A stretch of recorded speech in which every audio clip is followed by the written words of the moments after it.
داستان هفت پیکر نظامی از ماجرای ولادت بهرام گور، یکی از شاهزادگان ایرانی شروع میشه. نظامی خیلی سخنوری به خرج داده و البته در تمام آثارش اینطور هست، بسیار زبان شیوا، دلنشین و پرآرایه‌ای داره، توصیفات بسیار غلیظ و درخشانی از هر موضوعی میکنه، چه از زیبایی افراد، چه درباره شخصیت اونها، یا برای مثال در اینجا برای توصیف بناها یا ساختمانها. امیدوارم در آینده که به رمزگشایی ماجراها خواهیم پرداخت فرصت بیشتری هم باشه تا از توانایی‌های ادبی و زبانی نظامی گنجوی هم صحبت بکنیم. چرا به اون میگن بهرام گور؟ خب عرض کردم بهرام رو بردن یمن که اونجا پرورش پیدا بکنه. در ضمن وقتی که نومان که دستور داده بود، یعنی حاکم یمن دستور داده بود این بنا و کاخ بسیار زیبا رو برای بهرام بسازند، یه روز که با وزیر خودش از ساختمان دیدن میکردن، از عظمت و شکوه و زیبایی کاخ سخن گفت. وزیرش که یک آدم اهل دل و معرفتی بود اشاره کرد به عظمت خلقت الهی و اینکه تو که در برابر چنین زیبایی های مادی این چنین شگفت زده شدی و دهان تحیرت باز مانده، اگر معارف الهی رو باهاش مواجه بشی چه خواهی کرد؟ مجموع سخنان وزیر در نومان بسیار اثر کرد و به گونه‌ای که اون ناگهان به تمام مادیات و موقعیت و حکومت و همه چیز پشت پا زد و راهی بیابان شد تا به معرفت واقعی دست پیدا بکنه. با رفتن نومان پسر او جان نشینش شد که باز او خودش یه پسری داشت که نام پسرش به نام پدرش بود، نومان بود. این نومان دوم هم سن و سال بهرام بود، با هم بزرگ شده بودن. بهرام فرصت داشت تا انواع و اقسام معارف، علوم و به هر حال دانشی که در اون زمان وجود داشت و برای شاهزاده چون او شایسته بود، همه اینها رو فرا گرفت. از ستاره شناسی گرفته امور یانن مملکت داری و هر علم دیگری که در اون دوران آموزش داده میشه. بعد از همه اینها اون دست به سلاح برد و کار تیر و کمان و خلاصه شمشیرزنی و باز در واقع جنگاوری های اون زمان رو هم هرچی که میبایست آموخت و در این هنر هم سرآمد و بسیار توانمند و زبان زد شد. اینقدر توانا بود که نظامی دست کم 2 مورد از به تعبیر کلی یاد میکنه از عملکرد بهرام. یک مورد این هست که یه بار بهرام در شکارگاه که میرفته و طبق عادتش گورهایی رو که شکار کرده، گور در ادبیات ما، در ادبیات کلاسیک ما نسبتاً پربسامت و اهمیت هم داشته، حیوان زیبایی هم هست و گاهی اوقات توصیفاتی که از زیبایی او میشه هم از جهاتی خیلی برجسته و مورد تاکید و تاییده. به هر روی وقتی که صحبت از شکار پهلوانان بود در شاهنامه ما این رو داریم، یعنی اونجا هم که متن حماسیه مثلا در مورد رستم داریم که به شکارگاه میره و گور شکار میکنه و به عنوان تبیین ویژگی های پهلوانیش میبینیم که حتی یه گور رو میخوره به عنوان اصلا غذایی بعدش. به هر روی این حیوان خیلی پربسامت هست در ادبیات فارسی و بوده خیلی زیاد بوده دیگه که همه هم شکار میکردن. بهرام اینطور بوده که وقتی برای شکار گور به شکارگاه میرفته، گورهایی که 4 سالشون کامل نشده بوده رو شکار نمیکرده.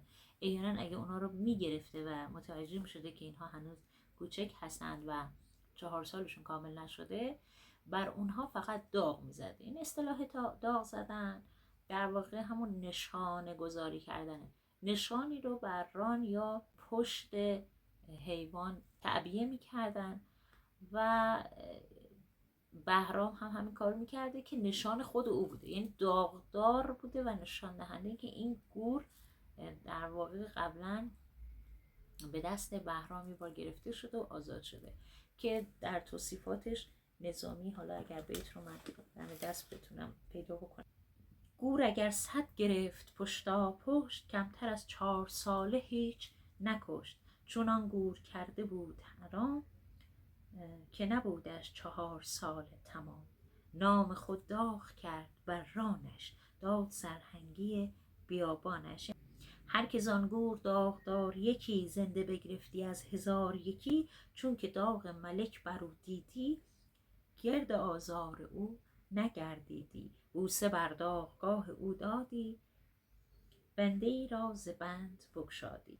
هر کس اگر این گورهایی که داغ بهرام بر اونها بود رو میگرفت، متوجه شد گور بهرامه و بوسه بر، حالا اینا دیگه مبالغه‌های شاعره، بر اون داغ میزد و حیوان رو رها میکرد. اما ماجرای خاصی که نظامی اون رو به نظم در میاره بر ما تعریف میکنه به نام کشتن بهرام به یک تیر شیر و گور را ذکر شده. یه روز که بهرام در شکارگاه میرفته میبینه که یک شیر روی یک گور سوار شده و در واقع اون رو داره شکار میکنه. تیر رو بر زه کمان میگذاره و پرتاب میکنه. چنان ماهرانه این کار انجام میده که با یک تیر شیر و گور به هم دوخته میشن و خب این حرکت بسیار ماهرانه صورت میگیره، بسیار هنرمندانه است. شگفتی همه میشه که حاکم دستور میده تصاویری از این عمل شجاعانه و هنرمندانه بهرام رو روی دیوارهای همون کاخ خودش که باش درست کرده بودن در یمن نقاشان تصویر بکنن. یک ماجرای دیگه که خیلی اهمیت هم نمادین داره، هم به هر حال برای معرفی شخصیت بهرام باید مورد توجه قرار بگیره، مربوط به زمان دیگری است که با عنوان کشتن بهرام اژدها را و گنج یافتن اون رو در کتاب میخونیم. باز یک روز که بهرام به همراه یاران خودش به شکارگاه میره، یه گوری رو دوباره میبینه که فرار میکنه. یه گور ماده میبینه که این گور فرار میکنه و این متفاوت بودن گور کاملا احساس میشده از سوی بهرام و مشخص بوده. گور شروع میکنه یه مسافت زیادی رو دویدن و به نوعی بهرام رو در پی خودش میکشونه. به یه نقطه میرسه نزدیک دهانه یه غاری که یه اژدهایی در دهانه اون خوابیده. خب اژدها به هر حال موجود خطرناک، مبارزه باهاش هم بسیار دشواره.